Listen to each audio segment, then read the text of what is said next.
If your LG Smart TV has built-in Wi-Fi technology, you have everything you need to join your home network and go online. Setting it up to work is a snap, so let's get started. Press the Home button on the remote, point and click on Settings, then use the down arrow to highlight Network. It's indicated by the picture of the world. Select it, then select Network Connection, Start Connection, and the TV will automatically begin searching for available wireless networks.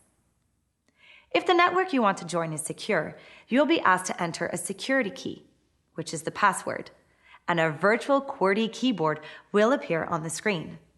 Use the directional arrows of the remote to navigate the virtual keys. When you're done, highlight the OK button and press Enter. If you've entered the wrong information, you'll be asked to try again. If you've done it right, you can jump right onto the web. Happy surfing!